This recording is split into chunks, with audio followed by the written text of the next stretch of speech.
தயாரிப்பாளர் விஷால் அவர்கள் 17/8/2016 அன்று தேதியிட்ட ஆனந்த விகடன் வார இதழில் நமது சங்க உறுப்பினர் திரு விஷால் அவர்கள் நமது தயாரிப்பாளர் சங்கத்தினை அவமரியாதை செய்யும் வகையில் பேட்டியளித்துள்ளார்.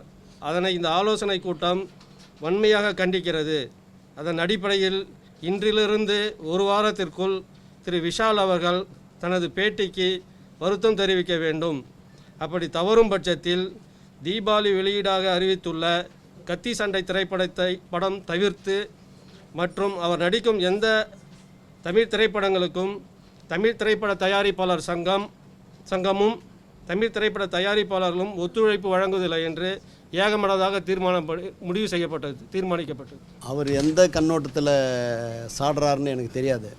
அதே நேரத்தில் அவர் எங்களுடைய சங்கத்தினுடைய ஒரு மெம்பர், ஒரு தாயன்போடு தான் அவரை நான் அரவணைச்சு வரேன். இதுக்கு முன்னாடி பேட்டியில் கூட அப்படி தான் சொல்லியிருக்கிறேன். அவர் இளங்கன்று பயம் அறியாதுன்றதுனால அவர் எடுத்தேன் கவிழ்த்தேன்னு பேசுகிறாரு. இருந்தாலும் சங்கத்தினுடைய ஒரு பொறுப்பு உணர்ந்து நாங்கள் அவருக்கு பல வகையில் நாங்கள் ஒத்து போகிற மாதிரி தான் அட்ஜஸ்ட் பண்ணிட்டு போகிறோம். ஆனால் இந்த தடவை கடுமையான வார்த்தைகளை விமர்சனம் பண்ணது மட்டும் இல்லாமல் செயலாளர் டி சிவா அவர்கள் அவர்கிட்ட தொடர்பு கொண்டு ஏன் இந்த மாதிரி குத்துட்டுனா இதுக்கு மேலேயும் தருவேன், இதுக்கு மேலேயும் போடுவாங்க அப்படின்னு எடுத்தேன் கவுத்தேன்னு பேசி சொன்னது அவர் தம்பி சிவா ரொம்ப வேதனைப்பட்டார் என்கிட்ட.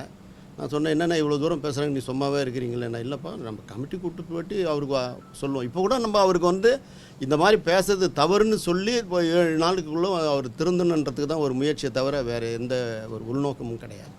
அதே நேரத்தில் நீங்கள் சொன்ன அந்த கூற்று என்னென்னா, நடிகர் சங்கத்தில் ஒரு தேர்தல் நடக்கும்போது எங்களுடைய சங்கத்தினுடைய நிர்வாகிகள்லாம் சேர்ந்து எங்களுக்கு ஒரு கடிதம் ஒன்று அனுப்பிச்சார். மிஸ்டர் தானு அப்படின்னு சொல்லி ஒரு கடிதம் எழுதினார். அந்த கடிதத்தினுடைய வாசகங்கள்லாம் ரொம்ப வருந்தத்தக்கதாக. அந்த கடிதம் இப்பவும் இருக்குது.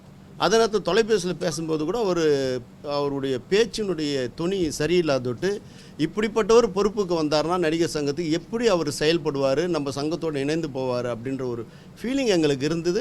அதனால தான் நாங்கள் சரத்குமாருடைய சூழலில் அவர் எங்கள் சங்கத்தோடு இணைந்து நிறைய வகையில் உதவிகள் செஞ்சுருக்கிறாரு. பரஸ்பரம் பாசமும் நேசமும் உறவு கலந்து இருந்ததுனால நாங்கள் அவர் அணியை ஆதரிக்க முடியும். அது ஒரு காரணம் இருக்கலாம்னு நான் நினைக்கிறேன், வேறு ஒன்றும் இல்லை.